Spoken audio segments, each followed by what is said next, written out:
బంధాలు, రక్త సంబంధాలు ఏమైపోతున్నాయి, ఎక్కడికి వెళ్తున్నాయి? మానవత్వం నశించిపోతుంది. తమ్ముడిని చంపటానికి అన్నయ్య వెనకడుగేయటం లేదు, కూతుర్ని చంపటానికి తల్లి వెనకడుగేయటం లేదు. ఏమిటి సమాజం ఎక్కడుంది? మార్పు రాదా? తప్పకుండా రావాలి. సమాజం అభివృద్ధి చెందాలి, కుటుంబాలు బాగుండాలి, రక్త సంబంధాలు బాగుండాలి. బంధం, ఈరోజు ఈ బంధం కార్యక్రమంలో గౌరవనీయులు బొమ్మ విద్యా సంస్థల చైర్మన్, జిల్లా రైస్ మిల్లర్స్ అసోసియేషన్ అధ్యక్షులు, రాష్ట్ర రైస్ మిల్లర్స్ అసోసియేషన్ కార్యదర్శి అయినటువంటి గౌరవనీయులు బొమ్మ రాజేశ్వరరావు గారితో, అదేవిధంగా వారి సతీమణి గారితో ఈరోజు మనకు బంధం కార్యక్రమం జరుగుతుంది.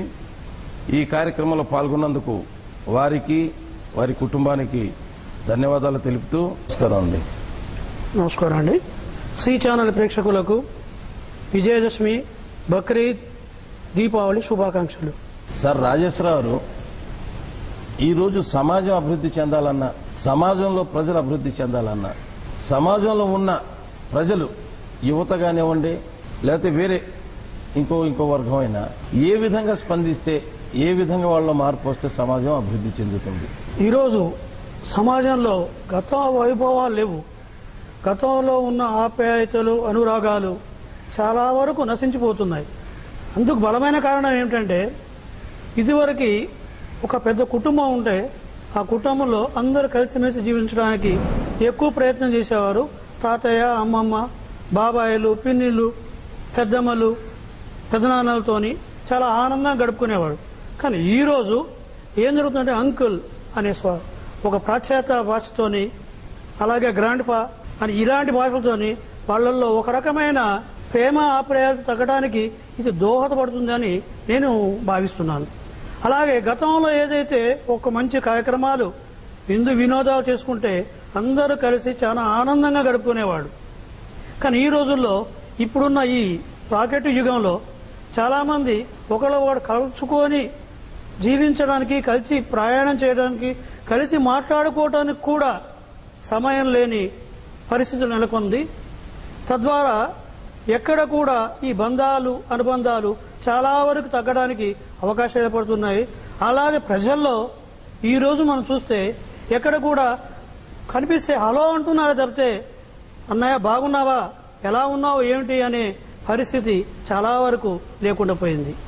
దాని ద్వారానే ఈరోజు ఇప్పటికి కూడా మనకు మునిపోయింది లేదు. మనం తెలుగు వారం, తెలుగు సంస్కృతి ఉంది, తెలుగు సాంప్రదాయాలు మనం పాటిస్తున్నాం.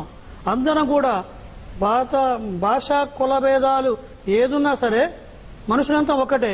అందరూ కూడా కలిసిమెలిసి ఆప్యాయతతో మెలుగుతే ఈరోజు మనకి పూర్వ వైభవాన్ని మళ్ళీ మనం పొందడానికి అవకాశాలు ముందే ఉన్నాయి. అది ఆస్వాదించవచ్చు.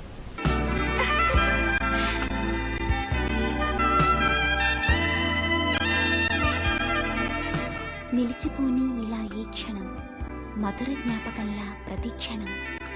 Shri Venkatrama jewellers 916 KDM hallmark mega AC showroom ప్రత్యేకంగా మీకోసం సరికొత్త ఆవిష్కరణ రేట్ ట్యాగ్ తో. శ్రీ వెంకట్రామ జ్యువెలర్స్.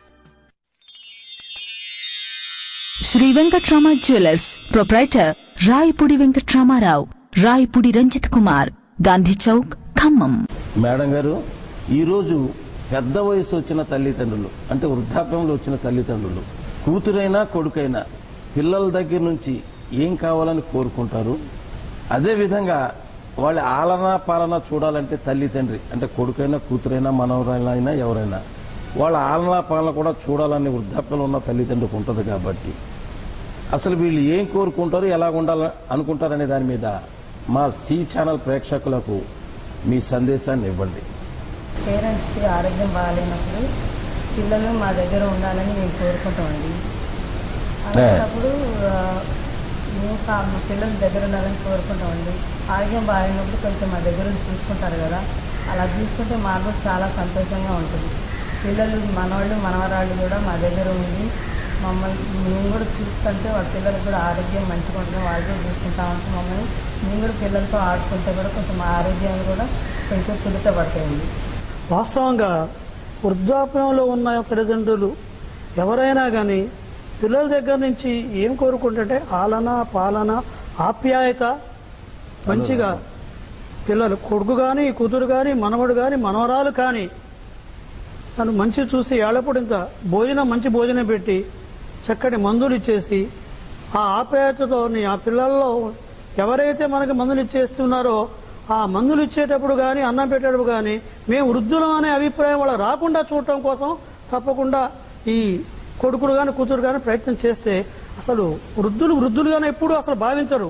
మేము కూడా నవ యువకులమే, మీతోనే కలిసి మేము ప్రయాణం చేస్తామనే ఉత్సాహం వాళ్ళలో వచ్చేస్తుంది. అలాగే మనవరాళ్ళు అందరూ చుట్టూ ఉంటే వాళ్ళలో ఆ ఉత్సాహాన్ని అది చెప్పనని కాదు. అది ఎలా అంటే వాళ్ళతో ఆడుతూ వీళ్ళు కూడా పసివాళ్ళైపోయి వాళ్ళతో ఆడుతూ ఉంటుంటారు. అలాంటి మన సందర్భాలు గతంలో చాలా ఉండేవి, ఇప్పుడు కొద్దిగా అంతరించిపోతున్నాయి. కారణం ఏంటంటే ఉదయం లేస్తే 8 గంటల కాగానే పిల్లలు స్కూల్కి వెళ్తున్నారు. స్కూల్కి వెళ్ళి ఎప్పుడు వస్తున్నారు? సాయంత్రం 6 గంటలు 7 గంటలకు పిల్లలు వస్తున్నారు. వచ్చిన తర్వాత ఎమ్మటే బుక్స్ పక్క పడేస్తున్నారు. చిన్నపిల్లలు అయితే బుక్స్ కింద పడేసి పక్క పడేసి ఆ బిస్కెట్లో పాలో లేకపోతే ఫ్రూట్స్ తల్లి ఇచ్చిన దాన్ని తినేసి వాళ్ళు హోంవర్క్ వెళ్ళిపోతున్నారు. ఆ తర్వాత ఏంటి నిద్ర వెళ్ళిపోతున్నారు. ఈ మధ్యకాలంలో ఏంటంటే తాతని కానీ మా అమ్మమ్మను కానీ నానమ్మను కానీ నాన్నతో కానీ అమ్మతోని కానీ ప్రేమగా కూర్చొని మాట్లాడేంత అసలు అవకాశమే లేకుండా పోయింది పిల్లల్లో. అలాగే కొడుకులు కూతుర్లు ఎవరైతే ఉంటారో వాళ్ళు కూడా ఉద్యోగాలు చేస్తూ ఆ ఉద్యోగాల బిజీలో ఆ ఉదయం పూట 9 గంటలకు హడావుడిగా ఉద్యోగాలకు వెళ్ళిపోయి సాయంత్రం హడావుడి వచ్చేసి మళ్ళీ తల్లిదండ్రులు చూసుకోవడానికి అవకాశం లేకుండా ఈ తల్లిదండ్రుల్ని ఎక్కడో అనాథాశ్రమంలో కానీ ఓల్డ్ ఏజ్ హౌస్లో కానీ పెట్టేసి నా బాధ్యత అయిపోయిందని మీరు ఈరోజు భావిస్తున్నారు కొంతమంది కొడుకులు కానీ కూతురు కానీ. అది కరెక్ట్ కాదని నా అభిప్రాయం. ఎప్పుడైతే తల్లిదండ్రులు వృద్ధాప్యంలో కొడుకు కానీ కూతురు కానీ దగ్గరుండి ఆలల పాలన రోజుకు 2 సార్లు వాళ్ళతో మాట్లాడి నాన్న ఎలా ఉంది ఆరోగ్యం, అమ్మ ఎలా ఉంది ఆరోగ్యం అని ఒక్కసారి పలకరిస్తే వాళ్ళ ఆనందానికి అవధులు ఉండవు. అలాగే పిల్లలు వచ్చేసి తాతయ్య అమ్మమ్మ ఎలా ఉన్నావు అంటే అసలు ఆనందమే చెప్పడానికి అలివి కాదు అది. అలాంటి సందర్భాలు తప్పకుండా ప్రతి ఇంట్లో రావాలని నేను కోరుకుంటున్నాను. ఈరోజు అంటే గతంలో మీ చిన్నతనంలో అయితే ఆడపిల్ల అణిగి మణిగి ఉండటం మంచిదని చెప్పేవారు. సమాజం మార్పు చెందింది, ఆ పరిస్థితి ఉండటం లేదు కూడా. మగవారు కూడా ఆడపిల్లని వేధించటం లేతే వాళ్ళని చికాకు చేయటం వల్ల ఈ వ్యత్యాసాలు సమాజంలో కనబడుతున్నాయి. అందుగురించి ఆడపిల్ల అణిగి మణిగి ఉండటం వల్ల వచ్చేదేంటి, అణిగి మణిగి ఉండకపోతే వచ్చే అనర్థాలు ఏంటో మీరు మీ దంపతులు మా సి ఛానల్ ప్రేక్షకులకు మంచి సందేశాన్ని ఇవ్వండి. రోజుల్లో మా అత్తగారు మా తోటికోళ్ళు మా బావగారు మేమందరం ఉన్నటువంటి అప్పుడు మా అత్తగారు ఎట్లా చూస్తే అట్లా విన్నామండి. ఇప్పుడు ఈ రోజుల్లో ఈ కాలంలో ఆడపిల్లలు అంటి మనకి ఉండాలంటే ఉండలేదండి. చెప్పండి, మీరు చెప్పండి సార్ రాజేశ్వర గారు. వాస్తవంగా ఈ రోజు ఏదైతే మీ ప్రశ్నకి సమాధానం ఏమిటంటే గతంలో మా పెళ్ళే వయసులో ఎప్పుడంటే నాకు పెళ్ళై 42 సంవత్సరాలు 1972లో మా పెళ్ళైంది. ఆ కాలంలో ఎలా ఉండేవాళ్ళంటే అత్తామామలు కొద్దిగా సౌమ్యంగా వాళ్ళు చెప్పిన నడుచుకుంటూ అలాగే తోడుకొడుకుతో అంతా కలిసిమెలిసి అణిగిమణిగి అలా కాలం వెళ్ళబొచ్చేవాళ్ళు. అప్పుడు సాంప్రదాయాలకి ఎక్కువ విలువనిచ్చేవాళ్ళు. అలాగే గౌరవాలు కూడా అట్లే ఉండేవి. అత్తమామ వస్తుందంటే కూరలు పక్క తప్పుకునే రోజులవి. కానీ ఈ రోజుల్లో ఏం జరుగుతుందంటే వాస్తవంగా ఈ పురుష ఆధిక్యం అప్పుడు ఉంది, ఈ రోజు ఉంది. కానీ గతంలో ఏదైతే పురుష ఆధిక్యం ఉన్నా కూడా పెద్దవాళ్ల మీద గౌరవంతో వాళ్ళు ఒక తప్పు చేయాలంటే ఆలోచించేవాళ్ళు, భార్యని చేసుకోవాలంటే ఆలోచించేవాళ్ళు. అలాంటి పరిస్థితి అప్పుడు నెలకొంది. ఇప్పుడు మాత్రానికి అది లేదు. ఎందుకంటే పెళ్లి కాగానే భార్యాభర్తలు వేరే కాపురాలు పెడుతున్నారు. దాంతో వాళ్ళల్లో ఒక రకమైన అభిప్రాయం వచ్చేసి నువ్వెంత నేనెంత అనే అభిప్రాయం వాళ్ళలో వచ్చేసి. అదే కాకుండా ఈ రోజుల్లో పురుషుడు సమానంగా స్త్రీ కూడా ఉద్యోగం చేస్తున్నప్పుడు నువ్వెంత సంపాదిస్తున్నావు నేనెంత సంపాదిస్తున్నాను, నీకు నేను అణిగిమణి ఉండవలసిన అవసరం ఇప్పుడు ఏమిటి అనేది అక్కడ చర్చ వస్తుంది. అప్పుడు ఆ సందర్భంలో ఆ భార్యాభర్తలకి చిన్న సమస్య రావడం, నువ్వు ఎక్కువ నేను ఎక్కువ అనే ఒక మీమాంస మీద అణిగిమణిగి ఉండటానికి అవకాశాలు చాలా సన్నగిలిపోయాయి. కానీ ఎప్పుడైనా సరే, ఇప్పటికైనా ఎప్పటికైనా భార్యాభర్తలు కానీ లేక పెద్దవాళ్ళకి చిన్నవాళ్ళు కానీ ఒక గౌరవాన్ని ఇచ్చినప్పుడు మాత్రమే ఈ రోజున మనకి బంధాలు ఇంకా బలంగా ఉండడానికి అవకాశం ఉంటుంది. ఆ బంధాలు బలంగా ఉండాలంటే మాత్రానికి అణిగిమణి ఉంటూ ఐక్యతతో ప్రయాణం చేస్తూ సమయం వచ్చినప్పుడు ధైర్యంగా ఎదుర్కోవాలి.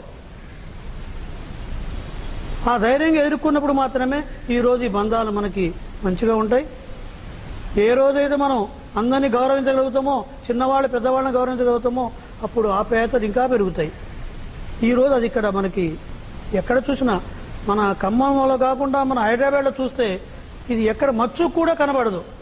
ఈ అణిగిమణిగి ఉండటాలు మచ్చు కూడా కనపడదు. కారణం ఏంటంటే అక్కడ అందరూ కూడా పురుషులతో సమానంగా స్త్రీలు ఉద్యోగం చేస్తున్నారు, అందరూ కలిసిమెలిసి ప్రయాణం చేస్తున్నారు, అత్తమామలు మంచి గౌరవించుకుంటున్నారు. ఆ ఏదైతే అత్తమామలు గౌరవించకుండా ఉన్న వాళ్ళ దగ్గరలో ఇలాంటి సమస్యలు ఉత్పన్నం అవుతున్నాయి. అది ఉత్పన్నం కాకుండా ఉండాలంటే అత్తమామలు కానీ, తోడి కోడళ్ళు కానీ, వదిలిన మరదలు కానీ అందరూ కూడా వచ్చిన కోడల్ని గౌరవంగా చూసి ఆ అమ్మాయి కూడా నాలాంటి చెల్లెలే అనే అభిప్రాయం వాళ్ళలో ఉన్నప్పుడు, అలాగే అత్తమామలకి వచ్చిన ఎవరైతే అమ్మాయి కొత్తగా వచ్చిన అమ్మాయి పెళ్లి కూతురు వచ్చి ఇంట్లో అడుగు పెడితే ఆ అత్త కూడా ఈ అమ్మాయి నా కూతురు లాంటిదే, నేను నా కూతురుతో సమానంగా చూసుకుంటాను అనుకున్నప్పుడు మాత్రానికి ఈ అణిగిమణిగి ఉండా అనే ఆలోచన అసలు ఉత్పన్నం కాదు. ఇద్దరు కూడా ఒక స్నేహితులాగా, ఒక తల్లి కూతురులాగా, లేకపోతే తండ్రి కూతురులాగా ప్రయాణం చేస్తూ ఉంటారు. అలాంటి కుటుంబాలు చాలా ఉన్నాయి. ఉదాహరణకి మా కుటుంబమే దానికి సాక్ష్యం. ఎందుకంటే మేము 8 మంది అన్నదమ్ములం, 8 మంది కోడళ్ళు వచ్చేంత వరకు అందరూ కలిసి ప్రయాణం చేశారు. ఒకళ్ళు గౌరవించుకుంటూ పోయారు.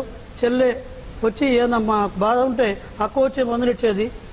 తోటికోళ్ళకైనా సమస్యలు వస్తే మా అమ్మగారు వచ్చేసి నాన్నగారు వచ్చేసి కూర్చోబెట్టి సమస్యలు పరిష్కారం చేసి ఆ గౌరవంగా దాన్ని ముందుకు వెళ్ళిపోయేవాళ్ళు. కానీ అలాంటి సందర్భాలు కొన్ని కుటుంబాల్లో లేవు.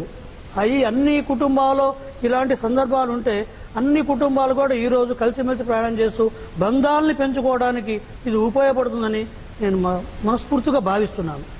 సార్ రాజేశ్వరరావు, సార్ సామాన్య కుటుంబాల్లో ఈరోజు పిల్లల చదువు పట్ల తల్లిదండ్రి శ్రద్ధ చూపటం లేదు. ప్రభుత్వాలు అనేక చర్యలు చేపట్టి బడిబాట అంటూ నిర్బంధ విద్య ఇది అన్ని ప్రవేశపెడుతుంది. అయినా చాలామంది పిల్లలు బస్ స్టాండ్లో, రైల్వే స్టేషన్లో అంటే అడుక్కుంటామో భిక్షాటన చేయటం జరుగుతుంది. ఇది ఎంతవరకు సమంజసం? ఈ పిల్లల పట్ల తల్లిదండ్రులు శ్రద్ధ లేకపోతే ఎలాగా? దీని మీద మీ అమూల్యమైన సందేశాన్ని మా ప్రేక్షకులకు వినిపించారు. వాస్తవంగా ఈరోజు మనకి కొన్ని చోట్ల మనం చూస్తుంటాం, పిల్లలు భిక్షాటన చేసుకోవడం, రైల్లో శుభ్రం చేసుకుంటూ డబ్బులు అడుక్కోవటం, లేక కొంతమంది జులాయిగా బయట తిరగటం, కొంతమంది కొన్ని షాపులలో, అది మన మెకానిక్ షాపులలో చిన్నపిల్లలు కూడా వాళ్ళు మెకానిక్ షాప్ పనిచేయటం చూస్తున్నాం. ఇందుకు బలమైన కారణం ఏంటంటే ఎవరైతే తల్లిదండ్రులు ఉన్నారో ఆ పిల్లవాడిని 5 సంవత్సరాలు వచ్చే లోపలలోనే ఆ పిల్లవాడిని ఏదైతే ప్రభుత్వం వారు మనబడి ఉచిత విద్య అనేది ప్రవేశపెట్టిన తర్వాత వాళ్ళు దాన్ని అవగాహన చేసుకొని పిల్లల్ని బడికి పంపించుకుంటే బాగానే ఉంటుంది. కానీ ఆర్థిక ఇబ్బందులు ఏదైతే ఈ కుటుంబంలో చోటు చేసుకోవడంతో వాళ్ళు పిల్లల్ని కూడా ఏదో పనిచేసి రూపాయి సంపాదించి కుటుంబాన్ని ఎల్లదీయాలని అభిప్రాయంతో ఆ పిల్లవాడిని 5-6 సంవత్సరాలు వచ్చిన తర్వాత ఏదో పనికి పంపించడానికే ప్రయత్నం చేస్తున్నారు. ఇది కరెక్ట్ కాదని నా అభిప్రాయం. ఎందుకంటే ప్రతి పిల్లవాడికి అతను చదువు అనేది చాలా అవసరం, ముఖ్యం కూడా. అది తెలుసుకోవాలి. ప్రతి తల్లిదండ్రులు కూడా తెలుసుకొని ఆ పిల్లవాడిని 5 సంవత్సరాలు రాగానే ప్రభుత్వ పాఠశాలకు కానివ్వండి, వాళ్ళ స్తోమతను బట్టి ప్రైవేటు పాఠశాలకు కానీ పంపించి ఆ పిల్లవాడు చదువుతుందా లేదా అనేది ఎలా, ఉత్తీర్ణత ఎలా ఉంది చూసినప్పుడు మనకు తప్పనిసరి ఈరోజే ఏదైతే చదువు శాతం మనకి 75-80% ఉందో అది 99% పోవడానికి దోహదపడుతుంది. ఎక్కువ దీంట్లో తల్లిదండ్రుల బాధ్యత ఎక్కువ ఉంది. ఆ తర్వాత సమాజం ఏంటి? సమాజం పిల్లల్ని చూస్తుంది. నేను పోయినప్పుడు చూస్తుంటా, పిల్లవాడిని అడుగుతాను, అరే బాబు నువ్వు ఎందుకు ఇట్లా శుభ్రం చేసి పోతున్నావు అంటే మాకు అమ్మ నాన్న లేరండి అంటారు. అది ఎంతవరకు వాస్తవం మనకు తెలియదు. కానీ అమ్మా నాన్న ఉన్నవాళ్ళు కూడా ఈ డబ్బు ఇలా అయాచకృత్తి చేయటమో, ఇలా మన మెకానిక్ షాపులో ఉండి రూపాయి సంపాదించి ఇంటికి ఇవ్వటమో అలా చేసినప్పుడు ఆ తల్లిదండ్రులు సంతోషపడుతున్న తప్పితే నా పిల్లవాడు భవిష్యత్తు ఖరాబ్ అవుతుందనే ఆలోచన వాళ్ళలో రావట్లేదు. రావాలంటే వాళ్ళలో ఒక అవేర్నెస్ రావాలి. పట్టుకొచ్చేసి మీ పిల్లవాడిని తప్పనిసరి చదివించాలి, చదివించిన తర్వాత ఉద్యోగం వస్తుందా లేదా అనేది అప్రస్తుతం. కానీ చదివిన వాడు రేపొద్దున భవిష్యత్తులో బాగుపడతాడు, అప్రయోజకుడు కాకుండా ప్రయోజకుడు అవుతున్న విషయాన్ని మన స్వచ్ఛంద సంస్థలు కానీ ఎవరైతే పెద్దవాళ్ళు ఉంటారో వాళ్ళు కూడా వాళ్ళకి వివరించి చెప్పినప్పుడు తల్లిదండ్రులు కూడా మార్పు చెంది తప్పకుండా అందరి పిల్లల్ని బడికి పంపించడానికి ప్రయత్నం చేస్తారు, చేయాలి కూడా. అప్పుడే మనకి ఈ బంధం అనుబంధం అనే కార్యక్రమంలో ఈ బంధం తల్లిదండ్రులకి చాలా ఉపయోగపడుతుంది. ఇప్పుడు చూడండి, కొంతమంది మధ్యతరగతి ఫ్యామిలీలో కానీ బీద ఫ్యామిలీలో కానీ ఎంతో కష్టపడి పిల్లవాడిని చదివించి ఆ పిల్లవాడు అవకాశం ఉన్నంత వరకు ఇంట్లో చదివి అవకాశం లేకుండా వీధి దీపాల కింద చదివిన వాళ్ళు ఉన్నారు. ఉదాహరణ ఆ విషయానికి వస్తే మా చిన్నప్పుడు మా దగ్గర బళ్ళు ఉండే, కేవలం కూర్చోగాల బడి ఉండేది. మేము బయటకు వచ్చేసి వీధి దీపాల కింద చదివేవాళ్ళం. కారణం ఏంటంటే ఇప్పుడు దీపాలు కూడా లేవు. అప్పుడు 1965-70 మధ్యలో మరి కరెంటు లేదు, కేవలం కరెంటు ఉన్నవాళ్ళు ఎవరో పెట్టుకునేవాళ్ళు. అలా చదివి ప్రయోజకులు అయిన వాళ్ళు చాలామంది ఉన్నారు. ఉదాహరణ నేనే కాదు, నాలాంటి చాలామంది ఉన్నారు. అందుకు కారణం ఏంటంటే మా తల్లిదండ్రులు చదువుకోరా బాబు అని చెప్పడంతోనే అది ఆ ప్రేరేపణతో చదవడానికి అవకాశం ఉంది. ఇలాగే ప్రతి తల్లిదండ్రులు కూడా పిల్లవాడు 5 సంవత్సరాలు కాగానే చదువుకోవడానికి అవకాశం ఏర్పరిచి ప్రభుత్వ పాఠశాలలో ఏ పాఠశాలకు పంపించేసి తప్పకుండా చదువు నేర్పించి తద్వారా విద్యాబుద్ధులు వచ్చిన తర్వాత అతను రూపాయి సంపాదించి వెలిగిస్తే తీసుకోవడంలో వాళ్ళకి గౌరవం ఉంటుంది, అది బంధం ఎక్కువ ముందుకు వెళ్ళిపోవడానికి అవకాశం ఉంటుందని నేను భావిస్తున్నాను. మీరు అంటే మీ జన్మస్థలం ఎక్కడ, మీరు ఎక్కడ పుట్టారు? ఖమ్మమే, సొంతూరు ఖమ్మం. ఎంతమంది మీరు అక్క చెల్లెళ్ళు? మీరు పెద్దోరా? అన్నదమ్ములు? ఏం చేస్తున్నారు వాళ్ళు?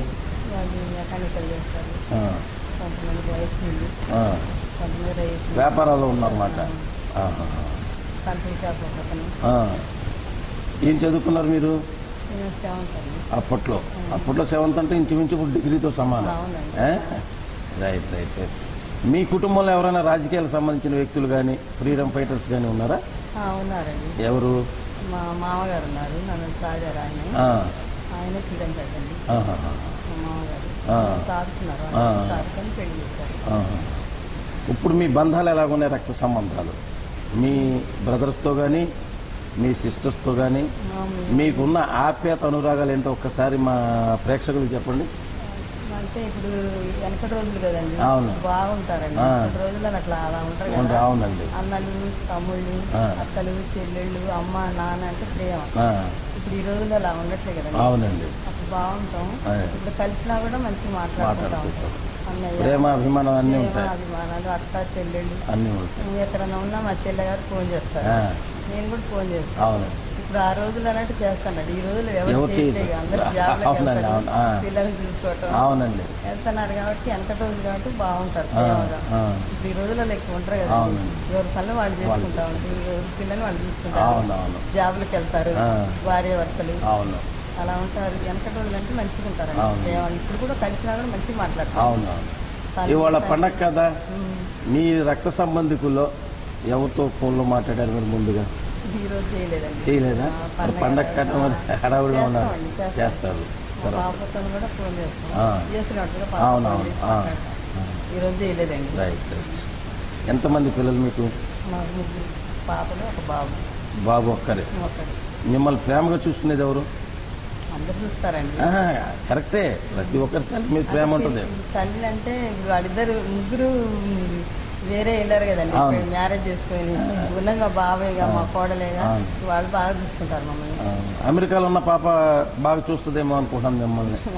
చూస్తుంది కానీ ఇక ఉన్నది వీళ్ళే కదండి, కొడుకు కోడలు ఇంట్లోనే ఉంటారు కదా, వాళ్ళే చూసుకుంటారు. మాకు ఆరోగ్యం బాగాలేదు వాళ్ళంటే రారు కదండి. అవునండి, అవును. ఎప్పుడన్నా ఆరోగ్యం బాగాలేదని మేమే ఫోన్ చేస్తాం, బాగుందామని ఫోన్ చేస్తారు. వాళ్ళు కూడా సంతోషంగా అనిపిస్తుంది మాకు కూడా. ఎక్కడ దూరం అది ఇక్కడ బాబును కోడలు మా ఇద్దరు చూసుకుంటారు. ఆరోగ్యం బాగాలేకపోయినా. సరే. సార్ రాజేశ్వరరావు, మీ దగ్గరకు వచ్చాడు, మీరు పుట్టింది ఎక్కడ? నేను పుట్టింది ఖమ్మమే అండి. మా తాతలు తండ్రులు కూడా ఖమ్మమే. ఇప్పుడు మా ఖమ్మంలో ఇక్కడ జగ్గయ్య గారి మిల్లు అని ఒక సెంటర్ కూడా ఉంది. ఆ ఏరియా మొత్తం మా తాతగారి పేరుతోనే పిలువబడుతుంది. మేము మొత్తం 8 మంది అన్నదమ్ములు, ఒక్కతే చెల్లెలు. 8 మందిలో ఒక అతను ఈ మధ్య ఒక 4-5 సంవత్సరాల ముందు యాక్సిడెంట్ లో చనిపోయాడు. 7 ఉన్నాం. చెల్లెలు కూడా ఆమె కొద్దిగా ఆరోగ్యం బాగాలేక ఆమె కాలం చేసింది. పోయిన సంవత్సరం కాలం చేసింది. అమ్మగారు నాన్నగారు కాలం చేశారు. పెద్దలు పూజ్యులు వాళ్ళ ఆశీస్సుతోనే ఈరోజు ఈ స్థాయిలో మేము ఉన్నాం. వాస్తవంగా నాకంటే పెద్దవాళ్ళు 2 ఉన్నారు. ఒక ఆయన వ్యాపారం చేస్తాడు, ఇంకొక ఆయన ఉద్యోగం చేసి రిటైర్ అయిపోయాడు. మిగతా చిన్నవాళ్ళు మొత్తం ఇంకా 5 ఉండాలి. 5 ఒకతను కాలం చేయడంతో 4 ఉన్నారు. 4లో ఒక ఆయన వ్యాపారం చేస్తాడు, రైస్ వ్యాపారం. ఇంకొక ఆయన కూడా కిరాణా వ్యాపారం చేస్తుంటాడు. ఇంకొక అతను రైస్ వ్యాపారం చేస్తుంటాడు. ఒక ఆయన మాత్రానికి అమెరికాలో స్థిరపడిపోయాడు, న్యూజెర్సీలో. అది 1995 అమెరికా వెళ్ళిపోయాడు. అక్కడే స్థిరపడి ఆయనే ఒక ప్రాజెక్ట్ చేసుకుంటూ స్థిరంగా హ్యాపీగా ఉన్నారు. మా ఫ్యామిలీలో మా అన్నదమ్ములు అందరం కూడా ఈరోజు సంతోషంగా ఉన్నాము. ఏదైనా కార్యక్రమాలు వచ్చినప్పుడు మాత్రం తప్పకుండా వివాహ కార్యక్రమాలు కానీ శుభకార్యాలు కానివ్వండి, పండగలు, పెద్ద ముఖ్యమైన పండుగలకు అందరం కలుస్తాం, మాట్లాడుకుంటాం. ఎక్కడ శుభకార్యం వచ్చిందంటే ఆ రోజు అందరం కూడా అక్కడ కూర్చొని చాలా ఆనందంగా ఆప్యాయత ఉంటాం. దాంతోపాటు మా పిల్లలు కూడా మాతో కలిసి వాళ్ళ పిల్లలతో కలిసి అందరూ సంతోషంగా ఉంటారు. ఏమైనా చిన్న చిన్న సమస్యలు వచ్చినప్పుడు తప్పకుండా కూర్చొని మాట్లాడుకుంటాం, పరిష్కరించుకుంటాం. ఆ క్షణంలోనే మనం మర్చిపోతాం. ఏది ఏమైనా మాది ఈ రోజు కూడా ఉమ్మడి కుటుంబమే అని భావిస్తున్నాను. ఏం చదివారు సార్ రాజేశ్వరరావు? నేను పియూసీ అండి. ఎక్కడ? లోకల్ ఖమ్మం అండి. మీ కుటుంబంలో అందరు వ్యాపారాలు, ఉద్యోగాల్లోనూ ఉన్నారు, రాజకీయ రంగంలో ఎవరు లేరు? రాజకీయ రంగంలో మా అన్నయ్య గారు, పెద్ద అన్నయ్య గారు ఉండేయండి ఇంతకుముందు. ఆయన కౌన్సిలర్ గా 2 సార్లు గెలిచాడు. ఆ తర్వాత వయసు రీత్యా ఆయన గారు ఇప్పుడు రాజకీయాల్లో ఉండటం లేదు. మేము కూడా 1999, 2000 సంవత్సరంలో మా అమ్మాయి, పెద్ద అమ్మాయి మున్సిపల్ చైర్పర్సన్ గా చంద్రబాబు నాయుడు గారు పిలిచి సీట్ ఇచ్చిండ్రు. అప్పుడు ఏమైందంటే నాగమల్లిక మీద మేము 1200 ఓట్లతోని మా అమ్మాయి ఓడిపోవడం జరిగింది. కేవలం 26,400 నాగమల్లి గారికి వస్తే మా అమ్మాయికి 25,200 మా అమ్మాయికి వచ్చి మా కూరపాటి మంజుల ఓడిపోవడం జరిగింది. అప్పటి నుంచి కాస్త కోసం రాజకీయాల్లో తిరుగుతున్నాం, కానీ ఎక్కువ ఇంట్రెస్ట్ గా నేను పాల్గొనట్లేదండి. ఒక పార్టీ మీ మీద రేపు రాబోయే ఎలక్షన్లో ఒక ప్రాంతానికి ప్రాతినిధ్యం వహించేలాగా ఇస్తారన్నది ఒక నానుడి. ఒకవేళ అలా ఇచ్చినప్పుడు తప్పనిసరి అక్కడ ఉన్న పరిస్థితులు బట్టి మనం ఆలోచిద్దామండి. ఇప్పుడు దాని గురించి ఏదో వాళ్ళేదో ఇస్తారని చాలా మంది చెప్తున్నారు నాకు. ఈసారి మీకేదో ఇస్తారు, కార్పొరేషన్ ఇస్తారు ఏదో అంటున్నారు. కానీ ఒకవేళ అలాంటి సందర్భం వచ్చినప్పుడు దాని అనుగుణంగా ఆ రోజు మనం స్పందించడం బాగుంటుందని నా అభిప్రాయం. అలాగే నా కుటుంబంలో నా పిల్లలు కూడా 3 ఆడపిల్లలు, ఒక మగపిల్లవాడు. అందరూ కూడా ఆడపిల్లలు అందరూ కూడా మంచిగా హ్యాపీగా ఉన్నారు. అందరికి 2 పిల్లలు ఉన్నారు. హ్యాపీగా ఆర్థికంగా, శారీరకంగా అందరూ బాగున్నారు. నా కొడుకు, కూతురు, మనవరాలు ఇప్పుడు చూసే ఉంటారు. మా మనవరాలు అందరూ హ్యాపీగా ఉన్నారు. అందరూ మమ్మల్ని కంటికి రెప్పలాగా ఈ రోజు చూసుకుంటూ ఉన్నారండి. మాకు ఎలాంటి ఇబ్బంది లేదు. ఆ భగవంతుడి దయ వల్ల మేము చేసే మరి పుణ్యమో ఏదో ఈ రోజు ఈ రకంగా మేము కాలం వెళ్ళిపోతున్నాం. మీ వివాహానికి వచ్చేటప్పుడు ఇది పెద్దలు కుదిర్చిందా, లేదా నాకు ముందు తెలిసిన సంబంధమా, లేదా ప్రేమ వివాహమా? పెద్దలు కూర్చుని అంటే బంధుత్వం ఏమన్నా? బంధుత్వం పెద్ద లేదండి. ఇక్కడ దగ్గర మా ఇల్లు మెదర్ బజార్ ఉంటే వీళ్ళ ఇల్లు శుక్రవారపేట పక్కనే ఉండేదన్నమాట దగ్గర.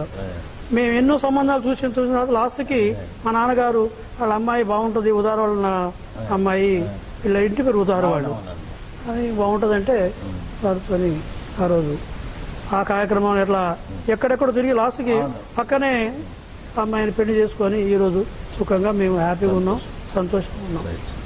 రాజేశ్వరరావు, సార్ సమాజంలో ఆచార వ్యవహారాలు, మన సంప్రదాయాలు, అలాగే కట్టుబాట్లు ఇవన్నీ కనుమరుగైపోతున్నాయి.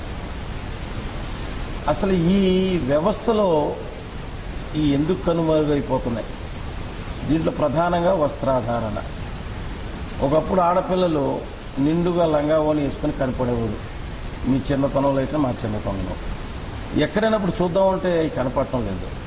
అంటే ఈ పిల్లలు ఈ వేషాధారణ విషయంలో ఈ పంజాబీ డ్రెస్ కానివ్వండి, జీన్స్ కానీ, వాళ్ళు వ్యక్తిగతంగా కావాలని చేసే పనులు అయ్యి లేక తల్లిదండ్రులు కూడా కావాలని వేయిస్తారా?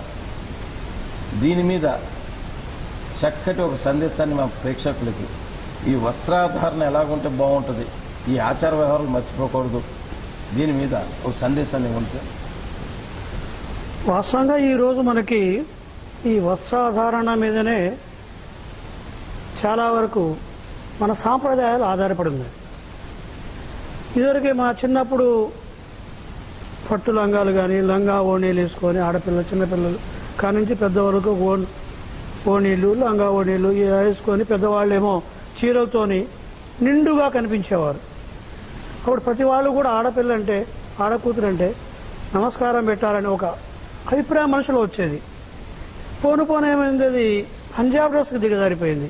పంజాబ్ డ్రెస్ వేస్తున్నారు, బాగానే ఉంది, అంతవరకు చాలా ఆనందంగా ఉంది. పంజాబ్ డ్రెస్ కూడా మంచి నిండుగా కనిపించేసి ఒక సాంప్రదాయం దుస్తుల్లాగానే మనకి కనిపించి చక్కగా సాంప్రదాయంగా నడుచుకుంటూ పోయింది.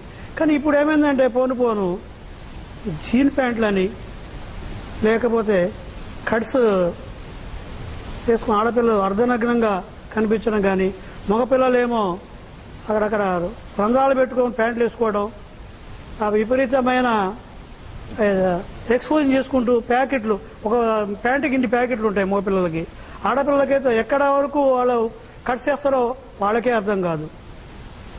అయితే అందరూ కాదు, ఇది కొంతమంది మాత్రానికి ఇలా జరుగుతుంది. కొన్ని చోట్ల కొంతమంది దగ్గర జరుగుతుంది. కొన్ని చోట్ల ఇప్పటికి కూడా ఆ సాంప్రదాయాలు ఇలాంక నెలకొని ఉన్నాయి. లంగా ఓణీలు అనేది కొంతమంది ఇప్పటికీ వేసుకుంటారు, కానీ చాలా వరకు అంతరించిపోయాయి. లంగా ఓణీలు, పంజాబ్ డ్రెస్సులు, కట్స్, జీన్ ప్యాంట్లు దీనికే ఎక్కువ ప్రాధాన్యత ఇస్తున్నారు. అందులో తల్లిదండ్రుల బాధ్యత కూడా ఉందని నేను భావిస్తున్నాను. తల్లిదండ్రులు కూడా ఎప్పుడైతే కట్స్ వేసినప్పుడు, ఆ ప్యాంటు షర్టు వేసేసుకున్నప్పుడు తప్పకుండా ఆ పిల్లల్ని తగ్గించేసి అలా వేసుకున్న తర్వాత మీకు ఎదురువాడి దృష్టిలో ఒక ఆడపిల్ల ఇలా వేసుకోవచ్చు అనే అభిప్రాయం, అది పాశ్చాత్య దేశాలు జరగ ఉండొచ్చు, లేకపోతే హైదరాబాద్ జంట నగరాల్లో ఇలాంటివి ఉండొచ్చు, కానీ అలా ఉన్నా కూడా పట్టించుకోవట్లేదు. కానీ గ్రామాల్లో అలాగే ఖమ్మం పట్టణాల్లో ఇలాంటి నెలకొన్నప్పుడు కొద్దిగా ఇబ్బందికరంగా చోటు చేసుకోవడానికి అవకాశం ఉంది. తద్వారా ఎవరైతే పిల్లలు ఉన్నారో మగపిల్లలు, వారిని అతి తదేకం చూసి ఏదో రకమైన భావనలు వాళ్ళలో వచ్చేసి చక్కటి సాంప్రదాయం దుస్తులు వేసుకున్నప్పుడు ఈ భావాలు రావడానికి అవకాశాలే ఉండవు.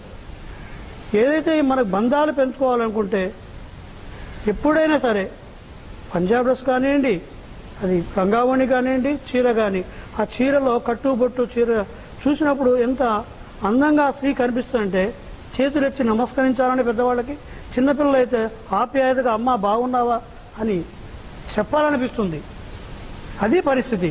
ఆ పరిస్థితి ఇప్పుడు పోను మనకి చాలా వరకు కనిపించట్లేదు. కనిపించాలంటే తల్లిదండ్రులు కూడా తప్పకుండా ఈ కట్స్ అనేది చాలా వరకు తగ్గించుకుంటూ, అలాగే పంజాబీ డ్రెస్సులు కానీ, చీరలు కానీ, లేక మంచి సాంప్రదాయ దుస్తుల్లో ఆడపిల్లలను కానీ, సాంప్రదాయ దుస్తుల్లో మగపిల్లలను కానీ చూపించినప్పుడు బంధం ఇంకా ఎక్కువ పెరగడానికి అవకాశం ఉంటుంది అనేది నా ఆలోచన.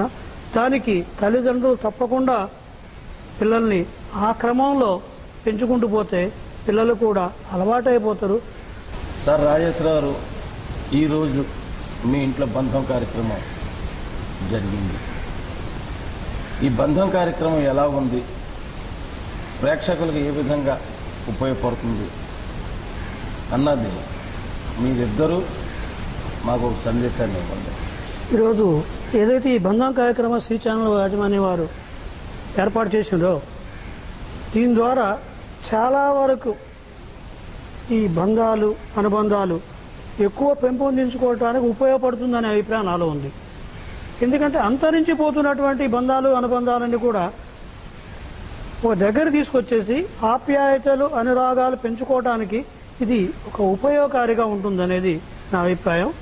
నెక్స్ట్, ఈరోజు మా ఇంటికి వచ్చేసి సి ఛానల్ వారు ఈ కార్యక్రమాన్ని తీసుకున్నందుకు వారికి ధన్యవాదాలు తెలియజేస్తున్నాం. అలాగే సి ఛానల్ ప్రేక్షకులకు కూడా ధన్యవాదాలు తెలియజేస్తున్నాం. ఈ బంధం కార్యక్రమం సిబ్బంది అందరికీ కూడా మరొకసారి బక్రీద్, దీపావళి శుభాకాంక్షలు తెలియజేస్తూ, తప్పకుండా దీని ద్వారా ఏదైతే ఈరోజు తీసుకున్న ఈ కార్యక్రమం 10 మందికి ఉపయోగపడే కార్యక్రమంగా నేను భావిస్తున్నాను. అది ఉపయోగపడుతుంది. ఆ రెస్పాన్స్ మీకు త్వరలోనే మీకు వస్తుందనే అభిప్రాయం నాలో ఉంది. తప్పకుండా రెస్పాన్స్ వస్తుంది. ఈరోజు ఈ బంధం కార్యక్రమం ప్రముఖ విద్యా సంస్థల అధినేత గౌరవనీయులు బొమ్మ రాజేశ్వరరావు గారు, అలాగే వారి సతీమణి గారు లక్ష్మీరాజ్య గారితో కార్యక్రమం సాగింది. మా చక్కటి ప్రశ్నలకు సమాధానాలు సమాజానికి ఉపయోగపడేలాగా చక్కగా ఇచ్చారు, చక్కటి సందేశాలు ఇచ్చారు. వాళ్ళకి వాళ్ళ కుటుంబానికి అభినందనలు తెలుపుకుంటూ, రేపు ఇదే సమయానికి ఒక ప్రత్యేక ఆహ్వానిత కుటుంబంతో ఈ కార్యక్రమం జరుగుతుంది. ప్రతిరోజు చూడండి, రాత్రి 8 గంటల నుండి 8:30 వరకు బంధం కార్యక్రమం. వెంకట్రామ జ్యువెలర్స్ బంధం కార్యక్రమంలో పాల్గొన్న గౌరవనీయులు బొమ్మ రాజేశ్వర గారికి వైటీవీ తరఫు నుండి ఒక చిన్న గిఫ్ట్ అండి. అలాగే ఈ కార్యక్రమంలో పాల్గొన్న వారి శ్రీమతి గారు, వారికి చెరుకూరి షాపింగ్ మాల్ నుంచి ఒక చిన్న గిఫ్ట్.